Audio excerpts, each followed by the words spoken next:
I'm Pat Richardson. I was married to Arnall Richardson, who was the second pastor of Eastside Baptist Church. I grew up in Atlanta, and he grew up in Douglas County. And so I had a blind date with Arnall. I don't remember exactly when it was, but we double dated, and we went bowling and had a real good time. He was very funny. And we just kind of started dating from then on. And so he was real funny. At that time, had not surrendered to preach. And we went to a lot of different things. And Billy Graham was in Atlanta on Place de Leon preaching at where the Atlanta Crackers used to play ball. And we went there one night, and then we got my brother to go, who was not a Christian. And while we were there, he wanted Arnold to walk down the aisle with him, and he did. And so then that night, after this, he went down to get some Cokes and things, and he stayed, and he stayed, and he stayed. And I thought, why is he staying so long, you know? And he finally came back up, and he was just so quiet. He didn't have anything to say. And when we got home that night, he told me, or when we got back to my house, he told me that he had surrendered to preach that night at the ballpark. And so I thought that was good, and so I would help him as much as I could. And there were a time or two that we would think about going different. I would think about going a different way, but I did not. We got married, and we lived in an apartment in Atlanta for about a month, and it was not very interesting. There was 2 other rooms for rent on the same floor. One was of a guy and one was a girl, and you'd see his shoes under her bed and her shoes under his bed. You couldn't figure it out, so we moved to East Point. And while we were at East Point, I was working at, I don't know whether any of you remember Colonial Stores, but they had a big office that I worked in. And so one of the men there was a pastor at a church in Lithonia. And he said, "Is your husband not studying for the ministry?" And I said, "Yes, he is." And so he said, "I've got a revival. I wonder if he would preach for me." And so he said, I said, "I'll check with him and see." So I did. I asked him, and he said, "Yeah, he'd go preach." So he went out there and preached. My brother went with him, and he came back, and I said, "Well, how did you do?" He said, "I told him everything I knew in 10 minutes, and then I repeated it." So that was how he went on his first deal. Well, it was within about 2 months that pastor resigned that church, and the pulpit committee immediately came to hear Arnold and asked him to come and be the pastor. So we were there like 2 years. It was a small community, but the people just loved us. They did everything in the world for us. I mean, you would never believe how they took care of us, you know. And so we were there like 2 years, and he wanted to continue. He'd been going to a school in Atlanta that a group of Atlanta pastors started, but it was not accredited. But he had gone there and had met Bud Albert, who later became pastor of First Baptist Smyrna. And we lived with him for a while too then. But he was wanting to go to Baptist school, so there was a junior college in Norman Park, Georgia. Norman Park is between Tifton and Moultrie. And so he decided to go down there, and someone recommended him to a church there at Tifton, New River Baptist Church, and they called him his pastor. But we lived in Army barracks at the college. And the man who moved us down, our church had taken up an offering for us for $200. That was a lot back then. And so this man from the other church came in his truck and moved our things down. And when we got to his house to find out what we need to do, he said, "Well, I went to the, put your stuff in the home there," and said the door seals were rotted out. There's an old coal heater to heat with. There are no light bulbs. You'll have to stop and get some light bulbs on the way down.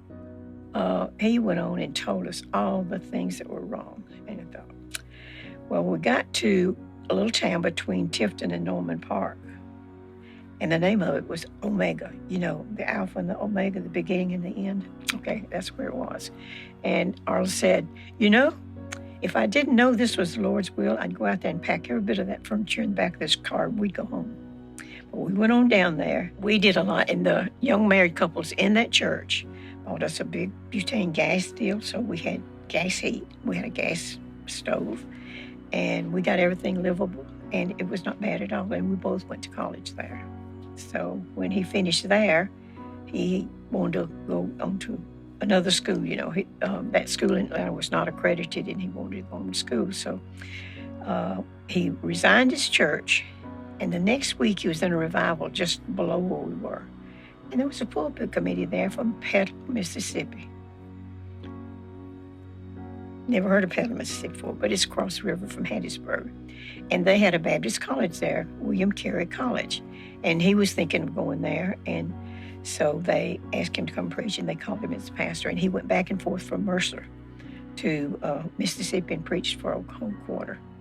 And then we moved there. But when he got there and found out it was not accredited, he did not want to go to that. So he went to Mississippi Southern and finished his college education there. But while we were there, this was one of the funny things to me. We had gone to Jackson, Mississippi for a meeting, and we're coming back. And I said, you need to stop at the next little town because we need to get some milk because somebody was keeping the girls for us and all. And so he said, okay. So we stopped at Collins, Mississippi. And he went into this grocery store and he got the milk and all, but he witnessed to the man who was on the stool. That man went home that night and told his wife, he said, if we ever lose our pastor, I know where we're going to get the next one. And they did. That pastor went to Alabama to a church there shortly thereafter, and the pulpit committee came down where they were doing the painting of the church over on the inside, and we had the service outside, and they were outside for that meeting. And they wanted him to come up there and preach, and he kept putting them off because he wanted to go to seminary. And so they said, well, just come up and look at it. So he finally went up there. He said, you just don't understand. I want to go to seminary. And they said, we want to send you. And so he became the pastor there and was there 4 years. And he would leave on Monday afternoon or early Tuesday morning, get back in Friday afternoon, and spend the whole time visiting, doing things he had to do on the church field. And about the 4th year after that, we thought, maybe we'll go back to Georgia. Maybe we'll get back to Georgia. And so that didn't happen. We went to Louisiana for 7 years. 7 years. But it was while we were there that he finished his seminary while we were in Mississippi. And while we were there, we had a pulpit committee from Marietta, Georgia. Now, I grew up in Atlanta, and I had been to Marietta one time. So I knew where it was. That was about it. And he had been there some before. And so this committee called and told us that they were coming to hear him preach. So we said, okay. And I said, but now there are no good places to eat lunch on Sunday here. They're closed, so I'll fix lunch for you. So they came, 5 of them came, and we had lunch, and they came back. And there were 5 more that wanted to come. And Jim Halsey had a plane, and he flew them over there. And I told them before they came that I would fix lunch. And Bob Daniels said, no, you can't fix lunch. You brainwashed the other group when they came in. You just can't do that. I said, well, I have to. There's no other place to eat. So I did, and they came. And we did not say anything to our church there. We came over here Thanksgiving to visit the family and preached a trial sermon at Eastside Baptist Church in Marietta. And they called him, and January the 1st, we moved back to Georgia, and he came back and became the pastor here. This was his 6th church that he pastored, and it was a very fruitful ministry here. We enjoyed it very much. He was here 2 years and 10 months. The church grew. When we first came, we met in the first wing of the church and had services in there. And then while we were here, the fellowship hall was built, and we moved in there for the services. And it was an open field. It was a great, great opportunity to serve the Lord there. And we were involved in so many different things here. He ran into somebody one day that asked him about a camp up on Lake Altoona. And we would pay $1 a year to use that camp for the church. And we had a lot of church services up there and all. Outings, picnics and things like that. And he also, while he was here, I was working at the Home Mission Board, and he had the opportunity to go on some crusades to different countries, foreign countries.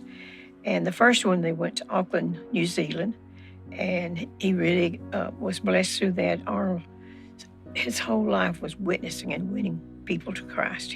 That was all he was out for. So he really enjoyed that. And the next opportunity he had was they had one in South Africa, and the Home Mission Board was sponsoring that. And they had a big group going for that. And someone got word that they were segregated in South Africa, and they were objecting to him going. So they pulled out, the Home Mission Board did. But all the ministers had already made contact with the pastors over there, and so they just decided to go ahead and go on their own. And he preached in 2 churches over there. And then the next one was Christchurch, New Zealand. And there was another group that went to another area there, but we had 2 groups on the plane and all. And he preached there, and also I went with him. So we were gone 5 weeks. June Cox, who was a member of the first church that we pastored, was the one who had recommended Arnold to Eastside. And she came to the house and kept my 4 children and her 2 while we were gone. And he preached in New Zealand, and we left there and flew over to Auckland. And then we went to Sydney, Australia. And since we were there, we decided to go by and see Ken and Mary. So we visited them. We flew to Indonesia. They met us at the airport there. And if they hadn't, we probably would have still been standing there because it was difficult to get through not speaking the language. And so, but they met us, and we visited in their home. And from there, we flew to Tokyo and went to the Baptist World Alliance meeting. We'd gone to one in Miami, and so we went to that. And that was a real challenge, too. I mean, it was really interesting to go to that. And then we headed back home. And he had invitations to preach in so many revivals. So he felt like if he could fly, he could maybe take more revivals. And so he had taken training. He had passed his training and everything. And they were doing some touch and goes that evening, and the plane crashed. And so I found out why the people were standing. 2 of the boys from the church were over there, and they were there when it happened, and they had gone home and told their dad, and he'd gone to the church and told everyone there. So it was just an unfortunate situation, you know. Evidently, the Lord called him home. But he was with a book at all times. He studied and read, and he loved to read. When he passed, and I don't know what possessed me. We didn't have a library, and I felt like we probably needed one, and so that's when I decided to give his books all to the library to be used. And then so many people, when we did that, gave books in memory of him, which it grew pretty rapidly, you know. And I think it's been a blessing to the church. A lot of them have taken advantage of it and used it a lot. I do want to mention this, that he preached a couple in Biloxi, and that was Justice Garrett was the pastor there. And when he came and visited our church, when Arnold had his misfortune, his accident, for the funeral and all, and he was the next pastor here. He stayed in the home with some of the members. They invited any of them that came to the funeral to stay in their homes, and he did, and that's his connection to the church, and that's how he was called. So it's so amazing how the Lord ties everything in. It all just goes together, you know.